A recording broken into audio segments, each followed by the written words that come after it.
Tidak saya sebutkan lagi tentang biografi beliau karena sudah pernah kita sebutkan berulang kali dan juga sering disebutkan oleh para ulama serta para duat, yaitu Syekh Muhammad bin Abdul Wahhab At-Tamimi An-Najdi rahimahullahu ta'ala.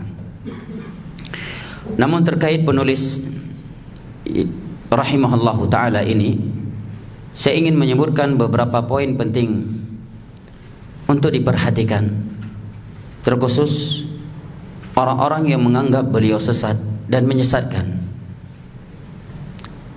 karena ketidaktahuan atau karena sesuai dengan apa yang telah ia dengarkan, dan lebih khusus lagi kepada orang-orang yang selalu memfitnah Syekh rahimahullahu ta'ala dengan fitnah-fitnah keji seperti tuduhan Wahabi, radikal, ekstrem, menghalalkan darah kaum muslimin dengan membawa cerita-cerita bohong atau tanpa bukti yang sesuai dengan fakta dan kenyataan.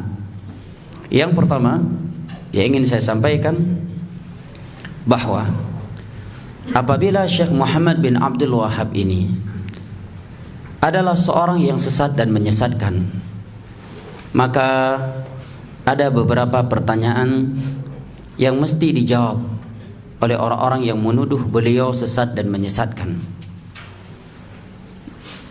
Pertanyaan yang pertama, apa standarisasi kesesatan di sisi Anda dalam memvonis Syekh Muhammad bin Abdul Wahhab itu sesat dan menyesatkan? Apakah karena beliau menyisihi adat istiadat manusia atau mayoritas manusia, ataukah karena beliau menyelisih Al-Quranul Karim dan hadis-hadis Nabi sallallahu alaihi wasallam dengan pemahaman para sahabat Nabi sallallahu alaihi wasallam, para tabi'in atau tabi'ut tabi'in, yang cabang dari itu adalah ijma' keseluruhan para ulama Islam dan qiyas yang mu'tabar. Apabila jawaban Anda bahwa beliau sesat menyesatkan karena menyelisih adat istiadat atau mayoritas manusia, maka sungguh ini standarisasi kesesatan yang tidak dapat diterima, bahkan tidak berlaku di dalam perkara agama. Karena Allah Jalla wa'ala telah berfirman, wa in tuti' aktsara man fil ardi yudhilluka an sabilillah. Jika engkau mengikuti mayoritas manusia, niscaya mereka akan menyesatkan engkau dari jalan Allah Jalla wa'ala.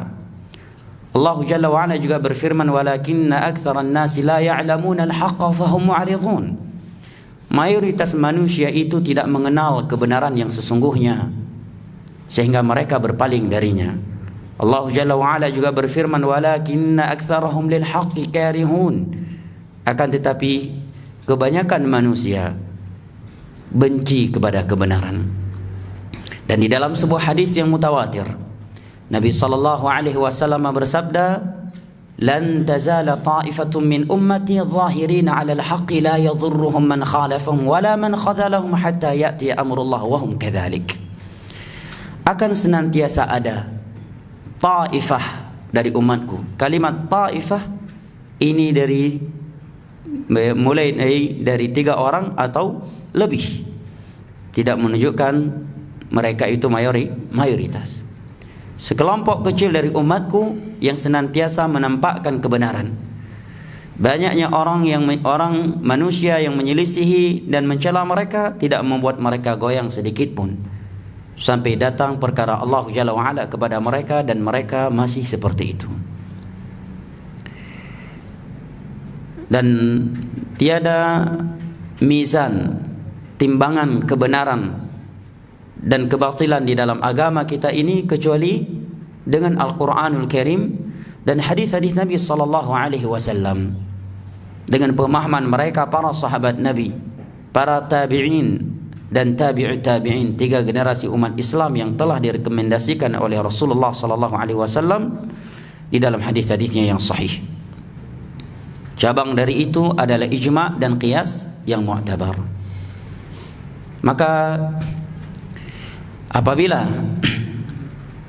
beliau benar-benar menyelisih Al-Quranul Karim dan hadis-hadis Nabi sallallahu alaihi wasallam dengan pemahaman mereka para sahabat Nabi, para tabi'in, tabi'ut tabi'in, yang kemudian dibawa dan disebarkan oleh ulama Islam setelah mereka seperti 4 imam mazhab, baik dalam perkara akidah, ibadah, ataukah muamalah yang beliau terangkan di dalam kitab-kitabnya, maka buktikanlah dengan bukti yang akurat, yang standar ilmiah. Dan ini belum pernah dilakukan oleh orang-orang yang menuduh beliau sesat dan menyesatkan. Tidaklah kita mendengar ceramah yang mana di dalam ceramah tersebut si penceramah menyampaikan sesatnya penulis rahimahullahu ta'ala, melainkan dengan membawa cerita-cerita bohong yang tidak jelas di mana tempatnya.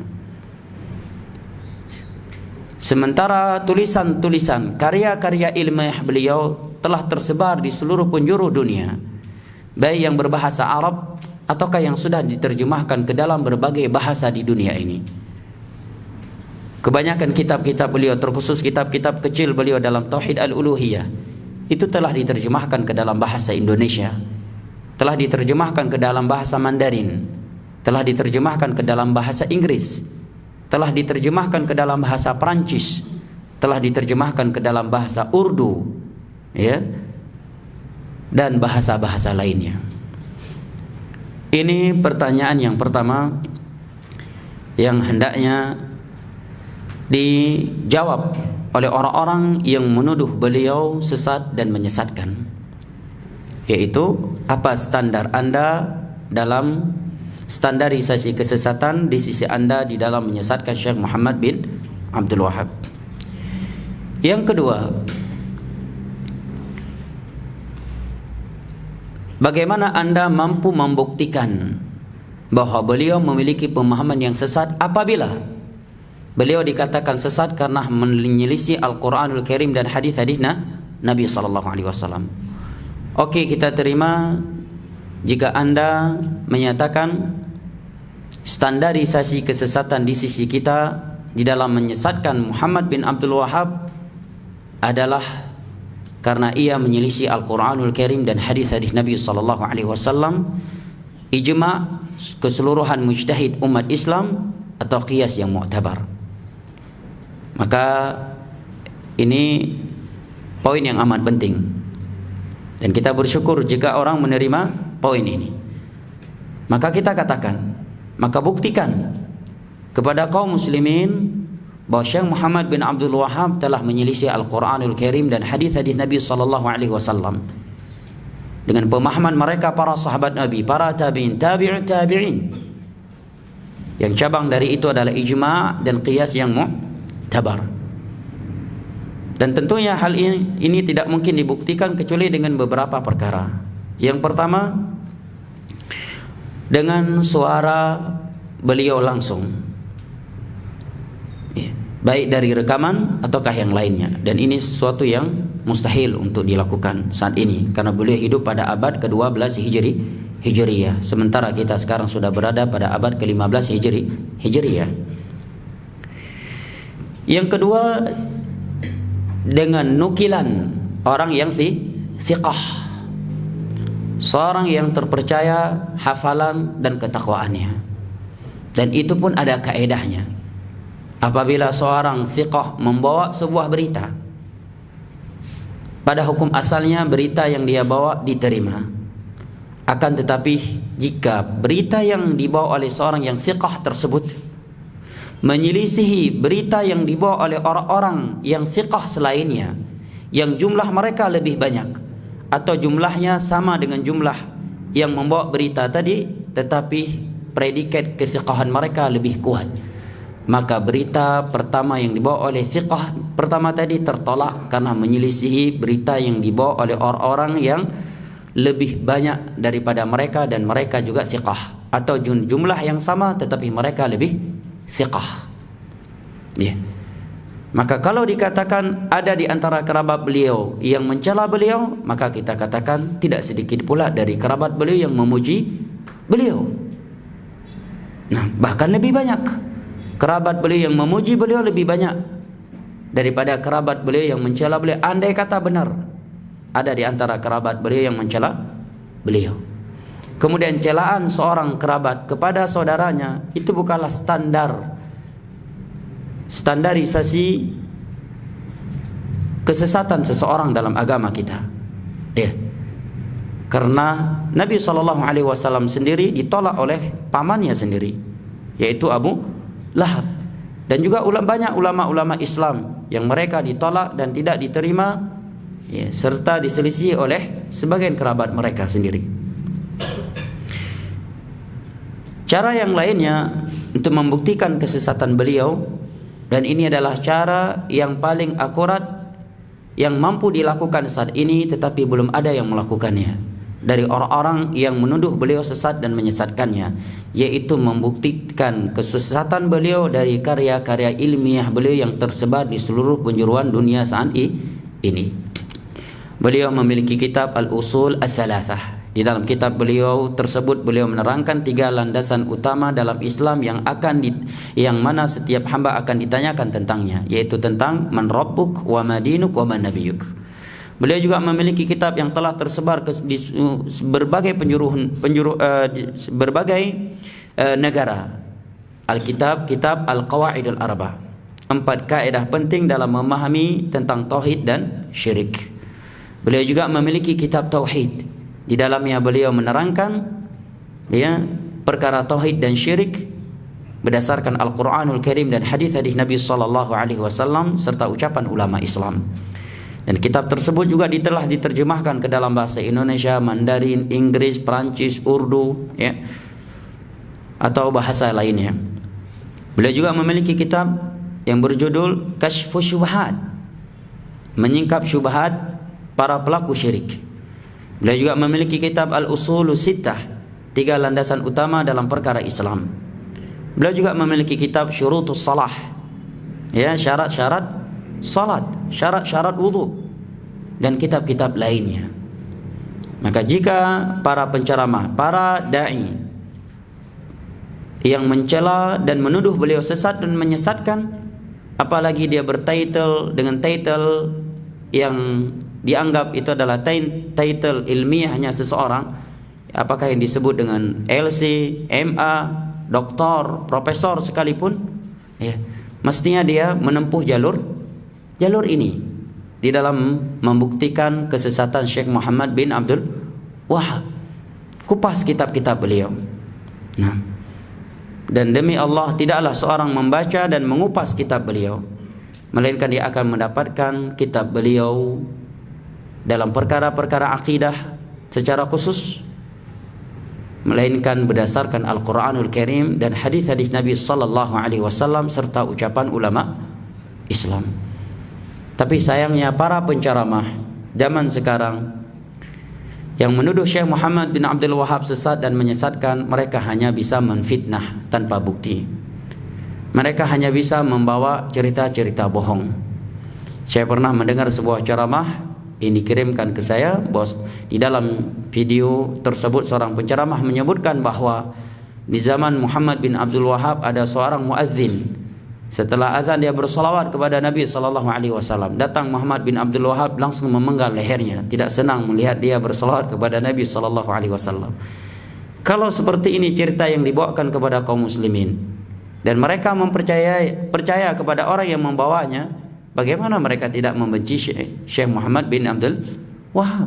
Tapi kalau anda seorang yang jujur, wahai Pak Ustadz, wahai Tengku, jujur dalam berdakwah, anda seorang yang memiliki ilmu, memiliki amanah ilmiah dalam menjelaskan perkara agama, maka terangkan kepada kaum muslimin kesesatan Syekh Muhammad bin Abdul Wahab dari kitab-kitab, dari karya-karya ilmiah beliau yang telah tersebar ke penjuru dunia dan telah diterjemahkan ke dalam berbagai bahasa yang ada di dunia ini.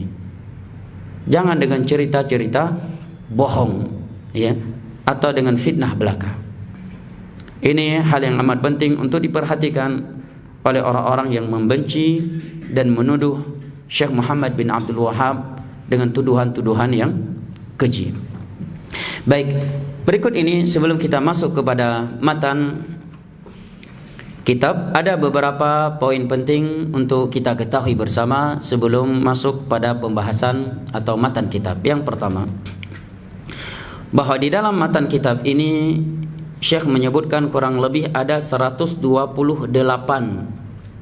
perkara jahiliyah, budaya, adat istiadat atau ideologi jahiliyah yang telah diselisihi oleh Rasulullah sallallahu alaihi wasallam.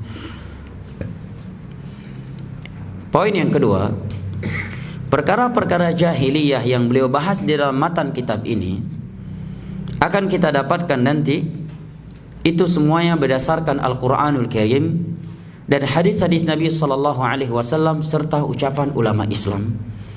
Akan kita lihat nanti, tiada sedikit pun dari perkara-perkara jahiliyah yang beliau sebutkan di sini yang berdasarkan dari survei pribadi beliau atau istimbat pribadi beliau, melainkan berdasarkan Al-Qur'anul Karim dan hadis-hadis Nabi sallallahu alaihi wasallam serta ucapan ulama Islam, sebagaimana hal ini merupakan kebiasaan beliau di dalam kitab-kitab beliau yang lainnya selain kitab ini. Poin yang ketiga, sebelum kita masuk pada matan kitab, bahwa ini maksud dengan jahiliyah, kata para ulama yang mensyarah kitab ini, dan di antaranya Syekh Shalih Al-Fauzan bin Baz hadzal asr rahimahullahu wa hafizah, adalah ahlul kitab dari kalangan Yahudi wan Nasara dan kaum musyrikin, dan masuk ke dalamnya mereka kaum Majusi.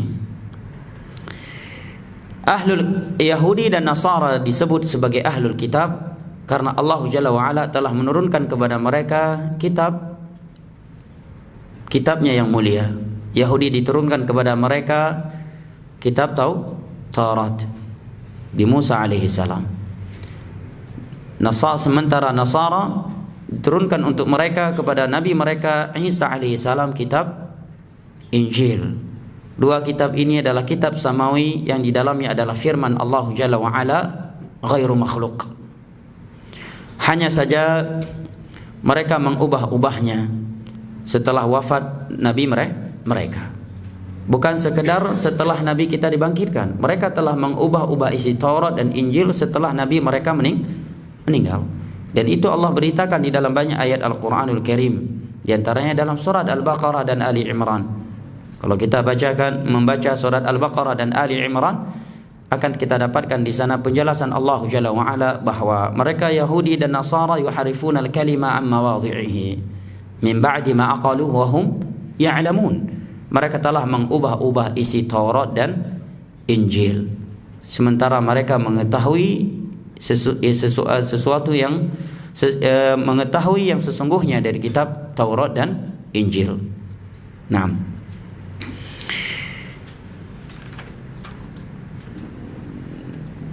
Syekh Muhammad bin Abdul Wahhab, Syekh Shalih Al-Fauzan menyebutkan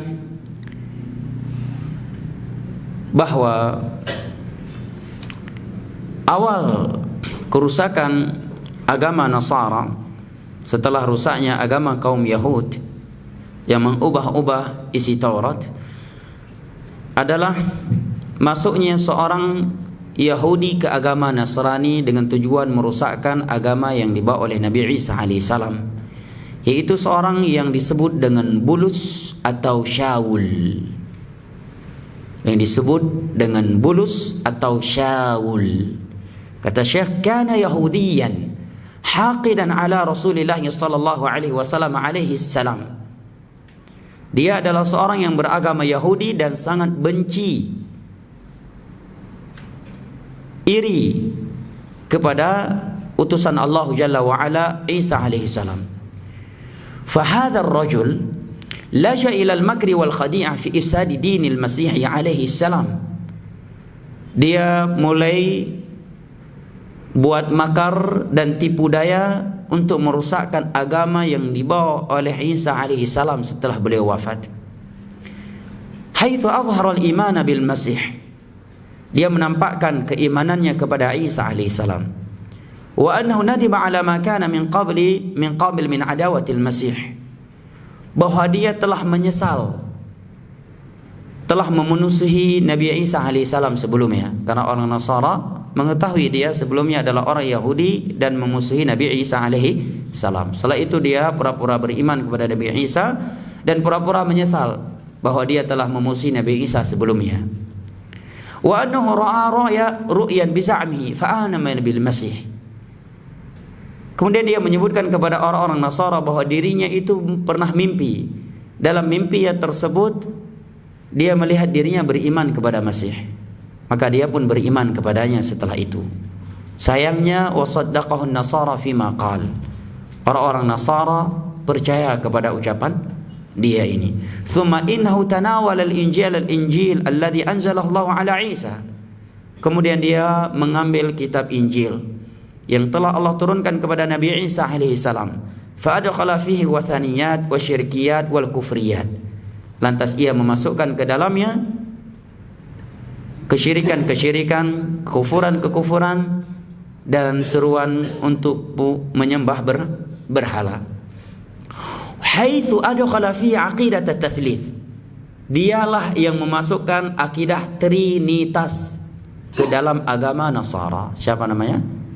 Bulus atau Shaul. Anna Allah thalithu thalathah.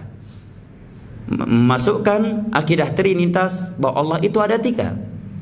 Ada Tuhan anak, yaitu Isa alaihissalam,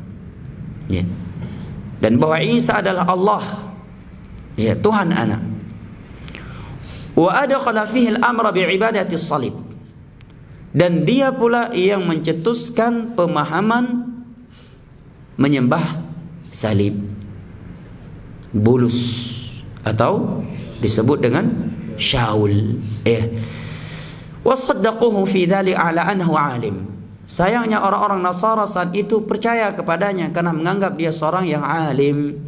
Ini bahayanya taklid dan menerima mentah-mentah ucapan seorang yang alim tanpa menuntut dan meminta kepadanya penjelasan ilmiah.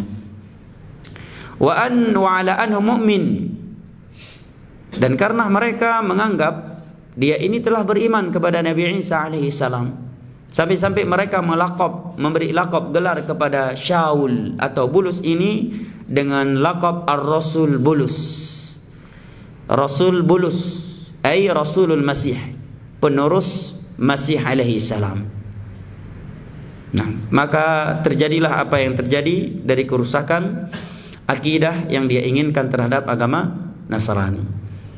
Ini cikal bakal atau sejarah secara ringkas terkait rusaknya agama Yahudi dan Nasara Ahlul Kitab. Kata Syekh Shalih Al-Fauzan, "Hadhihi halatu ahlil kitab qabla bi'tsati an-nabiy sallallahu alaihi wasallam." Demikianlah kondisi ahlul kitab sebelum Nabi sallallahu alaihi wasallam diutus sebagai nabi. Illa baqaya minhum kanu 'ala ad-din as-sahih. Kecuali segelintir kecil dari mereka masih ada yang berada di atas agama yang benar. Apa di antara dalilnya? Apa di antara dalilnya? Bahwa masih ada sebagian ahlul kitab sebelum Nabi kita sallallahu alaihi wasallam dibangkitkan yang berada di atas agama yang benar ini. Apa dalilnya kira-kira? Yang pertama adalah pujian Allah kepada ahlul kitab di sebagian ayat. Dan Allah sebutkan di dalam beberapa ayat bahwa sebagian mereka memang ada yang masih berada di atas iman yang benar. Yang kedua adalah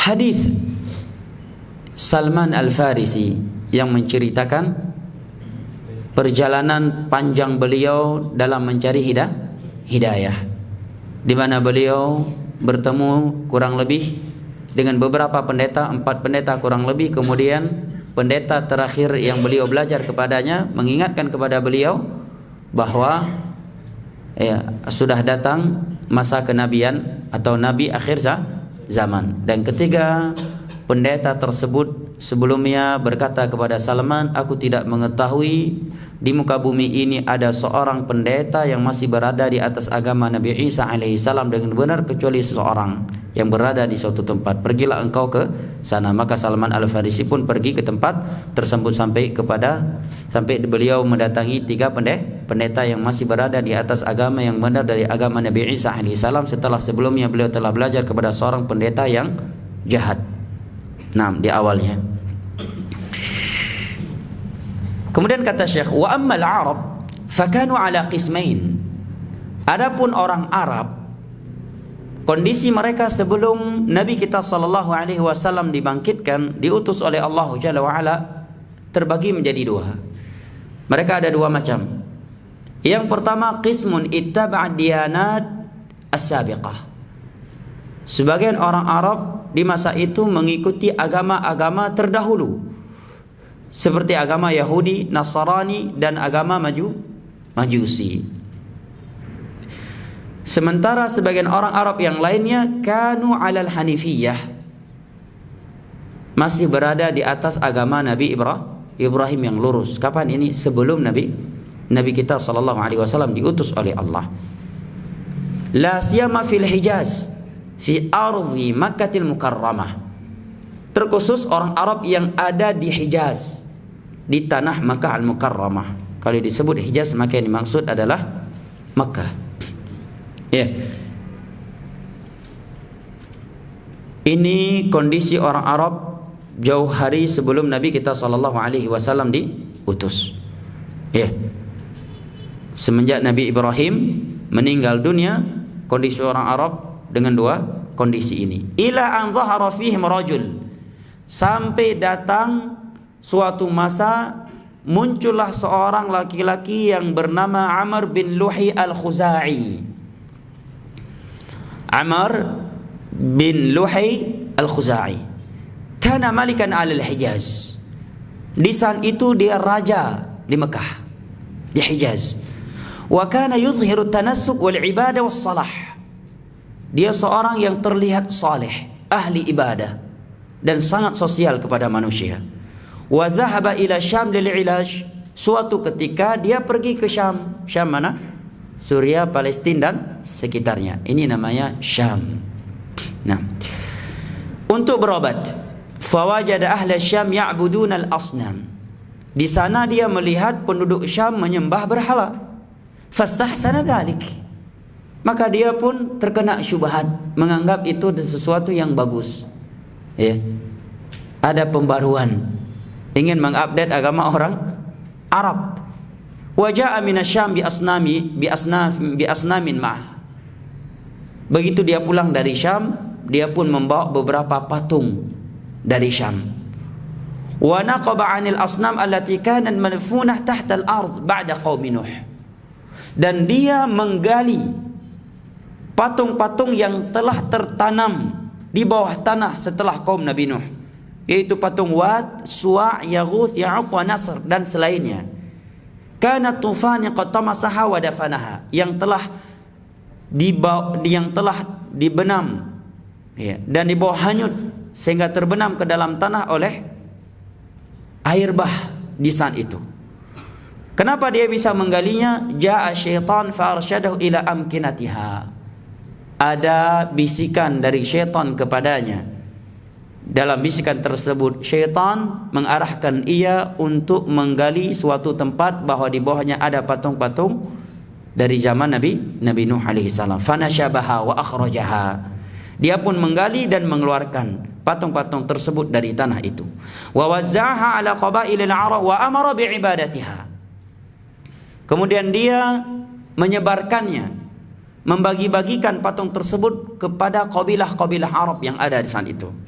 Dan dia memerintahkan mereka untuk menyembahnya. Wa qabilu minhu dzalik. Dan sayangnya orang Arab pun mengikutinya. Kenapa? Yang pertama dia seorang raja. Yang kedua dia seorang yang terlihat saleh. Tokoh secara dunia dan tokoh secara agama. wa dakhala syirk fi ardil Hijaz fi ghairiha min biladil Arab. Maka semenjak itu masuklah kesyirikan ke dalam tanah Hijaz, Mekah dan selainnya dari tanah-tanah Arab. Wa ghayyara dina Ibrahim alaihi salatu wassalam, dan dia telah mengubah agama Nabi Ibrahim alaihi salatu wassalam. Naam. Dan di dalam sebuah hadis yang diriwayatkan oleh Al-Imam Al-Bukhari pada nomor, di sini disebutkan nomornya 3521, dan Al-Imam Muslim pada nomor 2856.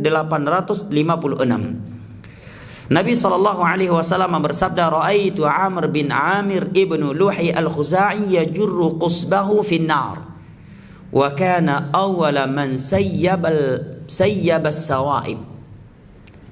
Aku melihat Amr bin Amr bin Luhi al-Khuza'i di dalam neraka dalam keadaan menarik, mengeluarkan isi perutnya, usus, urat-urat yang ada di perutnya. Dia adalah orang yang pertama kali mengajak orang Arab, ya, untuk menyembah berhala, dan patung-patung yang dibuat dari bahimatul an'am. Itu arti sayyaba as-sawaib, ya, menjadikan hewan-hewan ternak dari bahimatul an'am sebagai sesembahan untuk, atau sesuatu yang dipersembahkan untuk patung-patung mereka. Kan mereka punya akidah yang Allah sebutkan dalam Al-Quran, ya, dalam surat apa? Al-Maidah, ya. Ini untuk Allah dan ini untuk patung-patung kami, ya. Dia yang pertama kali melakukannya, ya, penyembelihan untuk selain Allah Jalla wa Ala. Amr bin Luhay, atau sebelumnya Amr bin Amir bin Luhay al-Khuza'i. Nah, dapat dilihat dalam hadis yang diriwayatkan oleh Al-Imam Al-Bukhari pada nomor 3521 dan Al-Imam Muslim pada nomor 2856. Fakanat halatul alam qabla bi'tsati Nabi sallallahu alaihi wasallam fi dhalalin mubin. Sehingga kondisi manusia sebelum Nabi sallallahu alaihi wasallam diutus dalam kesesatan yang nyata. Baik mereka kitabiyun, ahlul kitab Yahudi Nasara, ataukah mereka ummiyun dari kalangan orang-orang Arab yang tidak mengenal bacaan, yang maksudnya tidak mampu membaca sesuatu yang tertulis dan tidak mampu menulis sesuatu yang terbaca. Nah, sairu ahlil ardh, dan keumuman penduduk di atas permukaan bumi ini, illa baqaya min ahlil kitab kanu ala dinil haq, kecuali segelintir kecil dari kalangan ahlul kitab yang masih berpegang teguh dengan agama yang benar dari agama Nabi Isa alaihi salam. Akan tetapi disebutkan faedah oleh Syekh Taqiyuddin. Taqiyuddin ini dari mana? Dari Maroko. Syekh Albani menyebutkan 3 orang yang menakjubkan saya kecerdasannya. Kata Syekh Albani, di dunia ini, maksudnya di masa yang beliau dapatkan, ada 3 orang yang menakjubkan saya kecerdasan EQ-nya. Yang pertama di Maroko, yaitu Syekh Taqiyuddin. Ya, beberapa kitab beliau itu kalau kita baca mesti ada lisanul Arab di tangan kita. Bait-bait syair yang sulit untuk diketahui artinya. Balaghahnya luar biasa. Yang kedua Syekh Muhammad Amin Asy-Shinqiti, yang disebut dengan maktabah berjalan. Ya, barang siapa yang ingin melihat IQ dan kecerdasan Syekh Muhammad Asy-Shinqiti, Syekh Muhammad Al-Amin Asy-Shinqiti, maka hendaknya dia membaca tafsir beliau Adwaul Bayan. Dan satunya lagi siapa? Salim Al-Baihani yang berada di Yaman. Salim Al-Baihani yang berada di Yaman, daerah Janub, daerah Baihan. Nah, dan ketika Yaman dijajah oleh Inggris, kemudian berlaku hukum komunis kurang lebih 30 tahun, ya, di daerah Aden dan sekitarnya, maka beliau pun, ya, terdampar ke daerah sehingga dakwah beliau, ya, tertekan. Nah, Syekh Salim Al-Baihani, ini 3 orang yang menakjubkan Syekh Albani IQ atau kecerdasan mereka. Syekh Taqiyuddin Al-Hilali menyebutkan, innahum inqaradu qabla al-bi'tsah al-Muhammadiyah. Beliau menyebutkan bahwa ahlul kitab yang masih berada di atas agama yang benar, mereka itu telah punah sebelum atau menjelang diutus Nabi Muhammad sallallahu alaihi wasallam. Di atas agama yang benar, yang benar-benar benar 100%, mereka punah menjelang atau sebelum Nabi kita sallallahu alaihi wasallam diwafatkan.